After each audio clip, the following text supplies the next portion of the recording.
Hello, I'm Nate Henley from the Advanced TV Media Production Studio, and welcome to the ACPS TV studio. We are very fortunate today to have a very special guest, Mr. Jeffrey Lee, station manager for WHUT, Howard University's television station. Mr. Lee started out his television career as an intern at the CBS affiliate WDVM TV in Washington, D.C. in 1979. Since then, he has worked in many different TV jobs and TV stations in the metro area. In 2011, he was named general manager of the WHUT TV, Howard University's PBS outlet. Mr. Lee is also a proud alumnus of T.C. Williams High School. Please help me in welcoming our guest, Mr. Jeffrey Lee.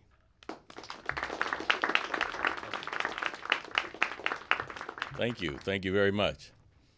Let me just say, I've been called a lot of things in my life, and one is when I was at Missouri Valley College, I was a Viking. Then I transferred to the University of Maryland. I was a Terrapin. But the most important title I've ever had is that of a Titan when I was here at T.C. Williams High School. So thank you for inviting me to be here this morning, and I really appreciate it. I wanted to come here today to really celebrate you and celebrate the school for what you've done and what you're doing here. I don't want to talk too much about when I was here because that was a long time ago, but you guys have gotten a great opportunity here and great facilities here, and I'm excited to see and learn more about what you're doing here. But to give you a little background on my career, as I stated, I did go to school here at T.C. Williams. I graduated in 1975. Any of you guys remember that? Nah. Anyway, there was a different school, as you know, beside this one, and we had a great time here. I did anyway. I had a great time in my time here at T.C. Williams. I left here. I went to school in Marshall, Missouri. I went to a school called Missouri Valley College, and I studied radio production. And I had a radio show that I did out there, and it took me about 2 years before I decided I really wanted to do television.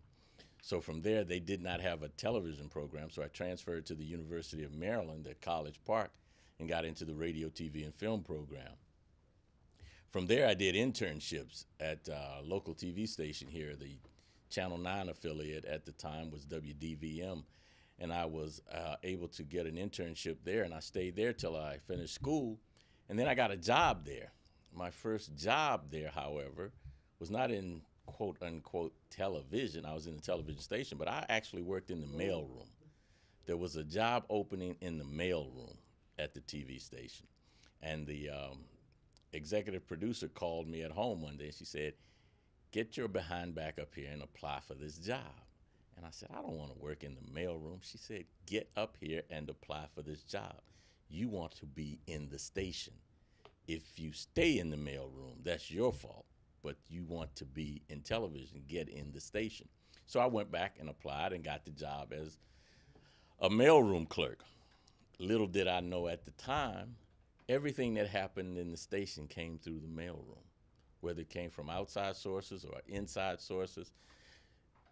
A lot of the information that was moving around the station at the time came through the mailroom, and I was able to not look at people's mail, but we also had a print shop in the mailroom, and we printed a lot of the materials that the station needed to send out. So I became aware of what was going on in a lot of areas in the station. So it helped me to discern what I was really interested in the station. A lot of people wanted to be, quote unquote, on television. You know, you see TV and people want to be TV hosts and personalities on television. For a time, I thought that's what I wanted to do as well. But after learning more about what was going on in the station, I found out there were a lot of other things going on in the station. And so after I was there for a while, I was given the opportunity to apply for a program that they had, was a management trainee program. And I was accepted into the management trainee program at the station after a year or so there in the mailroom. And in that program, I was able to move around to every department within the station to work with all of the different professionals in the station. So I got to see firsthand what went on in the station in all the different areas of the station. So I participated in the management trainee program for 2 years, really. And I remember one day I was in the sales department, and they had a client reception where they invited clients in, and they had a reception, and the station manager, the general manager, was at the reception. And one of the other employees introduced me to the general manager, say, "This is Jeff Lee, he's in our management trainee program." And the general manager asked me, he said, "So what do you really want to do?" And my response was, "I want your job. I want to run the station. That's what my goal is." That's what he said. Really, really? I said, "Yes, that's what I want to do." Because by that time I had seen different areas of the station, and I found out that the real power in the station lie in the management of the station. And I wanted to be a part of that management. I had seen it up close and personal, and I said, that's what I wanted to do. So I was in the management trainee program. I worked for a couple of years on a program called PM Magazine, which is no longer in existence now, and a couple of other programs at the station.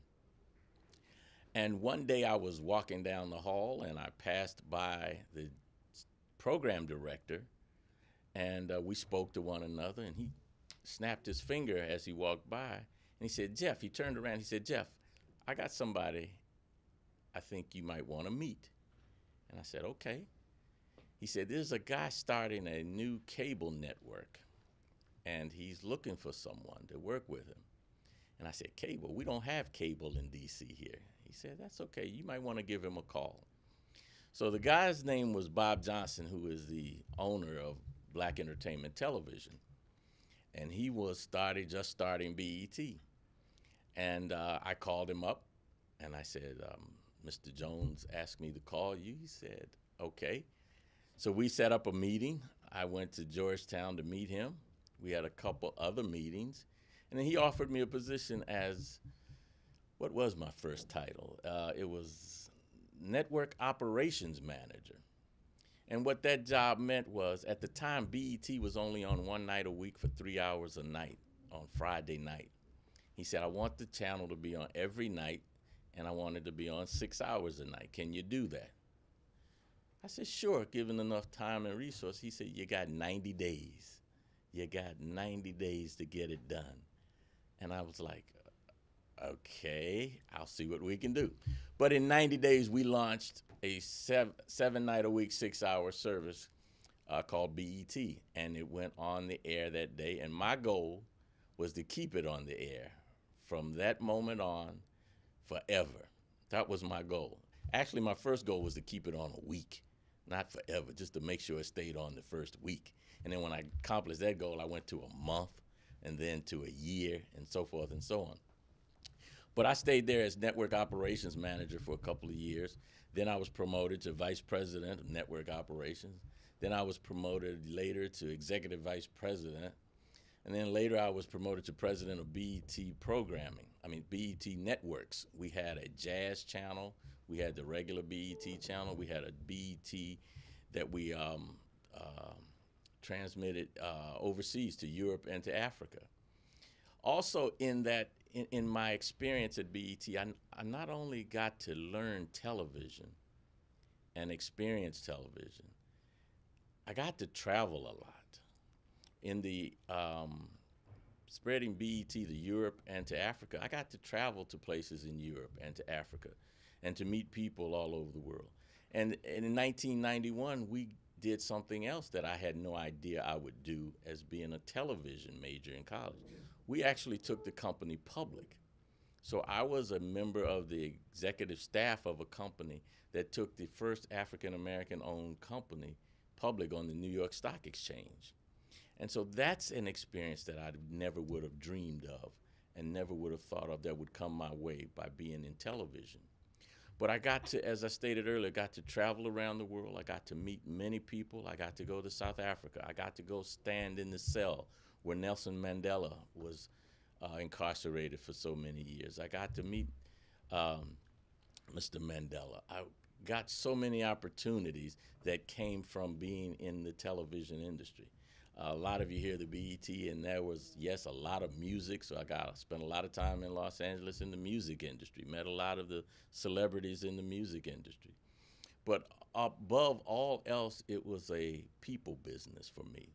I got to meet people, good people, whether they were celebrities or whether they were people who worked in television or worked in radio, worked in behind the scenes, whether they were lighting technicians, whether they were audio technicians, whether they were camera operators, whether they just pulled cable. It was about meeting people for me and experiencing what it was like to have those kinds of relationships with people. So as you pursue your careers, whether you stay in television or whether you stay in radio, whether you go into just still photography, you will always be running into people and relationships. And believe you me, my success in the business has not all been my doing. It has been because of those relationships. And those relationships can take you many places. One of the guys, the day I left Channel 9 to go to BET, I talked to the station manager. I went to his office and I told him, I said, I'm going to turn the job down. I'm going to stay here because I was comfortable at Channel 9. They knew me, I knew them. I knew the job that I was asked to do, and I was comfortable. Going to BET, I was afraid. I didn't know anybody, and I was asked to start something from scratch myself. I did not trust me at the time. But the general manager, after I told him I was staying, or the station manager, after I told him I was staying, he looked at me and said, "Are you finished?" I said, "Finished?" He said, "You finished talking?" I said, "Yes." He said, "You're fired. Now you don't have a choice. Get out of here." He said, "But remember this, we will always be here for you. If you need something, call us up. Come see us. We will be here to support you." And that was life-changing for me because every stage of my career, every step that I went through, even till today, it is because of relationships that, one, I've enjoyed what I've done, but it has been a part of being successful in what I was doing, is those relationships. And those relationships just carry on throughout life. That gentleman who fired me that day ended up being the first African American to be a member of the Augusta National Golf Club in Augusta, Georgia, where they play the Masters every year. A couple of years ago, a friend of mine and I were fortunate enough to go to the Masters. And that station manager, as a member of Augusta National, was there, and I ran into him again. I hadn't seen him in years. And he was there, and I greeted him, and we talked about that day. He also gave me another piece of advice when I was still working at the station. He was changing his golf clubs. And so he asked me, he said, "You want a set of golf clubs?" And I said, "I don't play golf." And he said, "Well, if you want to be in this business, you might want to learn to play golf." He said, "So take these golf clubs home and learn to play golf." And I never will forget the day I called my office one day. My office called me and asked me where I was. And I said I was at the doctor's office. I had taken a slick day off, and I was at the doctor's office. And he said, "What doctor?" I said, "Dr. Green." And that was the greens on the golf course. I just had a play with words there. I was at Dr. Green's office. But many times, again, relationships, because of those relationships, opportunities present themselves. Some happen on the golf course. Some happen at the TV station. Some happen at the radio station. Some happen in South Africa. Some happen in London and in Paris. A lot of places I've been because of my relationships, but also because of my relationship with the media and the media business. So it's been a good career. It's continuing now. I'm in public television now. After I finished 18 years at BET, I took some time off. I decided to go do some things that I had thought about for a while. I wanted to get my scuba diving certification, so I got my scuba diving certification, played a little more golf till I tore a labrum in my shoulder. I just played till I wore the shoulder out and did some things there. And then there's some life lessons that come along with life. Shortly after I left BET, my youngest son was diagnosed with cancer. He had a bone cancer, something called osteosarcoma. And so for 2 years, he lived and fought with cancer until he passed away 2 years after his diagnosis with cancer. And it was another time where relationships came into play in my life. Uh, um, it was just overwhelming, the outreach, the pouring out of love that we got from people. My wife and my other son got from people because of the relationships we had, and the television industry was a huge part of it. I never will forget that Thanksgiving Day game. Watch a lot of football on Thanksgiving Day, and so my son had passed a couple of days before Thanksgiving, and some of you see James Brown on CBS Sports. James Brown is a friend of mine as well, and James mentioned on the air that day prayers for me and my family because of the loss of our son, and those are the kinds of things that come back to you because of relationships that you establish throughout the years. And the television industry, the media industry overall, has changed so much over the years since I've been in the business. But you guys are coming into a new media. But those relationships as people are the ones that I want you to look out for as you go through your career and as you go through your life. Because as you can see, media has changed so much just in the time that you've been dealing with it. Over my 40 years in it, it has changed tremendously, but those relationships remain. And so what I would have for you is to have a life that has value through relationships with the people as you use these tools of media to navigate yourself through your lives.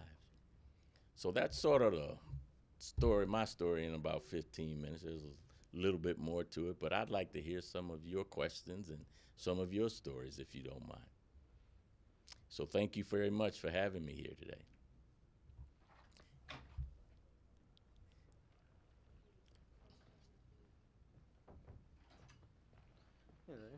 Hello. Hi, my name is Kevin Granados. I'm a junior, planning to go to college. I'm probably going to major in film. I just have a question. So by the time I graduate, what type of skills would studios or studios be looking for? Okay, it depends on what you want to do. One of the things, I've hired hundreds of people over my career, but I've never hired anyone because of what they wanted to do. I've hired everybody who was able to do what I needed to have done.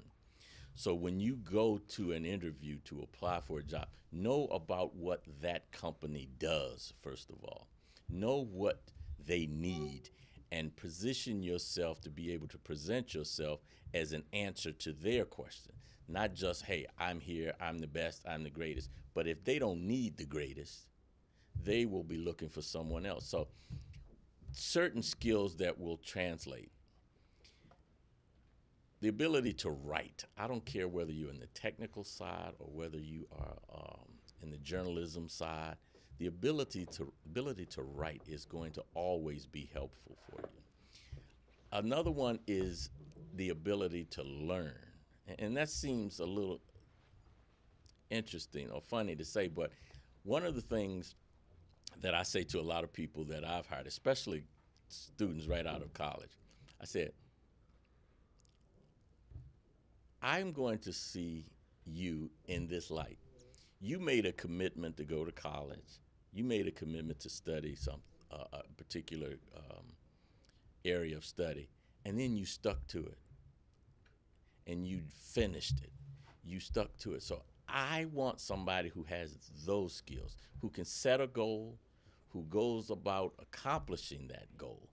I can teach you the business, but I can't teach you the drive and the skill to want to learn, to want to be there. So learn basics, writing, reading, the ability, like I said, the ability to write, and as I've been saying all morning, the ability to communicate with people is so important because none of us do any of this on our own. I really want to study mass communications when I go to college, but I hear stories and from other people who are adults who say that they did mass communications and they're not really doing really good in it. and they're in little internships and everything, but it's not working out, what separates them from a success story? Well, I think one of the things you have to keep in mind when you're in mass communications in communications is that you're almost an entrepreneur.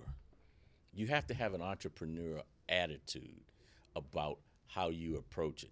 So you've got to say, I am responsible for my success, and I will do the things that are necessary for me to be successful, and that somebody else is not going to just hand it to you on a platter or give it to you. Because I have a job here now, I will be able to sustain myself and do whatever I want to do. That's not true. You're going to have, it's like people say some people got lucky. My definition of luck is when opportunity meets preparation. That's where luck lies. You prepare yourself for opportunities that will come along, and then you will, quote unquote, be lucky, be successful. But if you don't have the preparation when the opportunity comes, you miss it. And then you end up in the position of not being where you want to be or having the success that you want to do. You've got to work at it. You've got to be an entrepreneur about you and your future. So what you want to do, if you want to be a writer, don't go take a job, driving buses. Write constantly and send it out to people. Do what you want to become, or be what you want to become, and then you will have a better chance at it. I mean, like a lot of people say, we live in a country that has sort of equality in a lot of areas, but opportunity is not one of those areas. Everybody doesn't get the opportunity. You got to make it yourself. Hello. Hello. I'm Kalisa. So I just wanted to know, what really intrigued you into doing television? What really made you want to do television? And when did you, know that that's something you really wanted to do? Well, that's a good question. That's a really good question. Because I spent my time here at T.C. Williams, not all of it, but when I left, I didn't know what I wanted to do. I remember writing an essay when I was here about where I would be when I was 30 years old. Didn't happen. I did not know what I wanted to do. I mean, I have something I used to say to my kids. I don't know what I want to do when I grow up. I don't know when I'm going to grow up. I don't know what that means. Some people can say, I want to do this, and they can set that path. I wasn't one of those people. I said, I'll do what I have to do, and so forth and so on. It's like, I guess, when I left Missouri Valley College and went to the University of Maryland, that was a seminal moment for me, because I said I specifically wanted to do television. I had done radio, I had done some acting, but I had never said I specifically wanted to do television until then. And so at that point, I got into a television program, and I said, I kind of like this. So that was it for me. That sounds great. Thank you. Mm-hmm. So what's your take on social media being mixed with television? Okay, that's a long answer, but let me see if I can give you a short version of it. There's something called the Communications Act of 1934, which was written in order to sort of put guide rails and guidelines on television, radio, how it operates and so forth. It was updated a little bit back in, I believe, 1996. But there's a proposal to rewrite the whole regulations now, the Communications Act, to cover all of the technology that didn't exist when it was originally written. If you look at that question from the standpoint of professionals in the industry, I have a take that things like YouTube totally destroy production value. When I was in school, we learned that production values. I mean, everything from the flicker rate to everything else about, and the value of the production, how you create good YouTube people just took a phone, shot some stuff, put it up there, and called it video. What the heck is this? So from that standpoint, I was like, the art of television that I was brought up in has been seriously eroded, even though it is coming back now with the new technology and everything from your cell phones to all the other cameras there. But the art of television has changed. And so we accept different levels of, I'm not going to say mediocrity, but just different levels of production as production, whereas in the past that would never have never passed muster. The other part of it is what television is supposed to do, and what social media does is give voice to as many people as possible. I like to say what we do in public television is take a sort of milk crate and put it in the the city square, and allow different people to come and stand on the milk crate so you can rise above the crowd and get your voice heard from time to time. But social media just allows everybody's voice to be heard, and sometimes it's white noise. It's not really a voice. But it's a whole lot of voices out there, and there are no filters on it. I mean, I believe in filters, and we don't have any filters. I mean, just yesterday there was a report came out of Congress how the Russians had used social media to affect the elections and how they had targeted us in specific areas of the American life with different messages and everything. So it's a double-edged sword, and that just because you can do something doesn't necessarily mean you should do it. So I'm still struggling with that. As an old school communications person, I have a lot of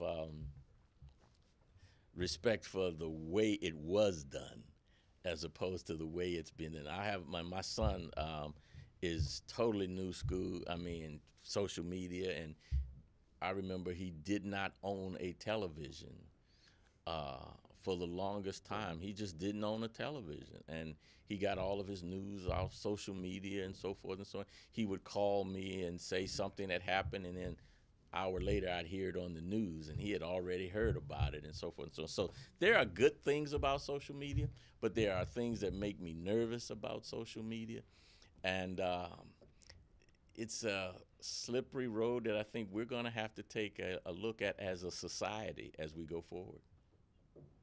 Thank you. Good question. My name's Ira. Hi. So I want to work in television and find myself in a news station or somewhere in the industry. What advice would you give me or to anyone here who wants to do the same thing to get there, like regarding education and internships and all that? The thing I would say to you is start now. Don't wait. You don't want to be in television or an anchor later in life. You want to do it now.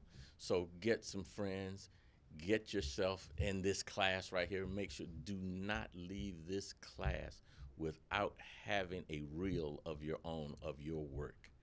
And so that when your work comes to somebody like me, I can see it already as opposed to have to vision what it would look like. I can see what strengths you have, what weaknesses you have, and whether or not I have the time or the inclination to work on them with you to get you to. But the other thing is, if you want to be a talent, let me be able to see if you got it. Now, I can't describe it. Nobody can describe it. You will always hear from talent perspective, people talk about she's got it or he's got it. Nobody knows what it is. If we knew, we would bottle it and make $1 billion. But you've got to be you, because that's what sells. That's a different personality that people like, that I like, that some people like to see. But in terms of what should you do, how should you approach it? Start now. Start doing field pieces, start doing sit-down anchor pieces, start creating that portfolio of work, and it will help you over time to watching your own material to see yourself get better, so that when you do move out to, you want to take it to somebody else to get a job, you've got some things that you're proud of. I was also wanted to refer to like the perspective behind the scene or behind the camera, because I want to work like what you did, like what you mentioned earlier. You said you had a first-hand experience with like each department, and that's like exactly what I see myself doing or wanting to do, just having access to all departments. Yeah, I would do exactly as I did. Get an opportunity to get in wherever you can, because if you get in, you don't have to stay where you get in. I'll give you an example. When I was in Channel 9 in the management trainee program, something happened here in the city that had never happened before and has never happened since, thank God. There was you guys may have heard of something called Air Florida, a crash at National Airport into the river. Well, that day it was snowing. And it was snowing. It may have been 8 to 10 inches of snow on the ground. There was also a major metro crash that day. So we had an airplane in the river, a crash on metro, and the roads were all but impassable with snow. No news organization, local news organization, is set up to handle something like that, a day like that. So they need to pull from all their resources. And they pulled everyone in the station to do something. And so if you are in a situation when that opportunity presents itself, then you have the chance to really show what you can do and to, be seen by people who can make help make your dreams come true with that. So the key is get yourself in that position. So like I said earlier, luck comes when opportunity meets preparation. So prepare yourself for whatever comes up, but get in the environment you want to be. If you want to be in a film company, go intern at a film company or a film. Do it for free for a while if you can.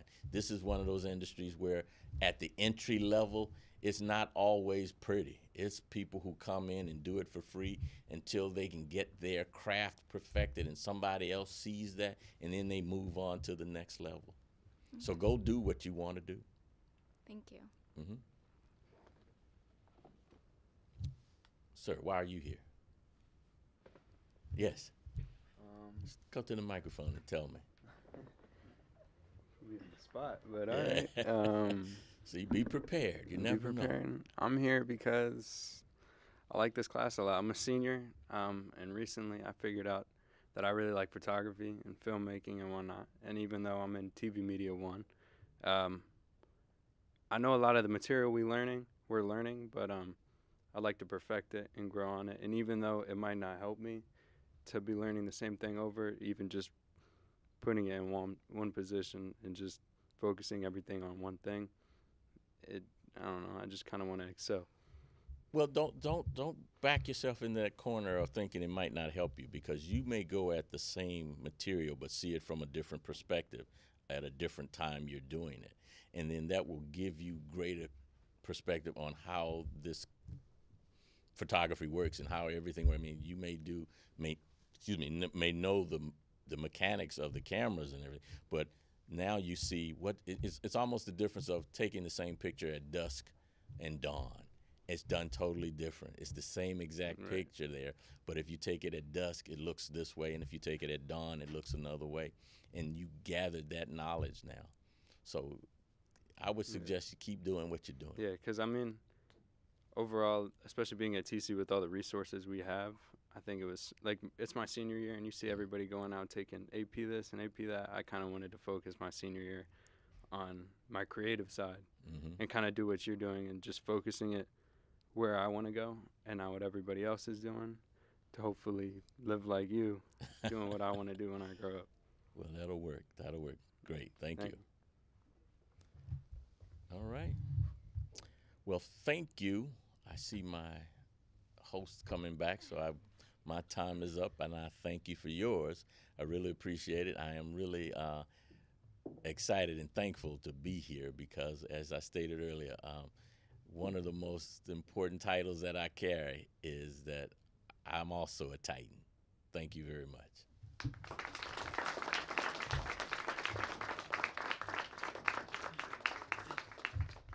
Okay, thank you to Mr. Lee, and quick round of applause again. And thank you for attending. This concludes our program.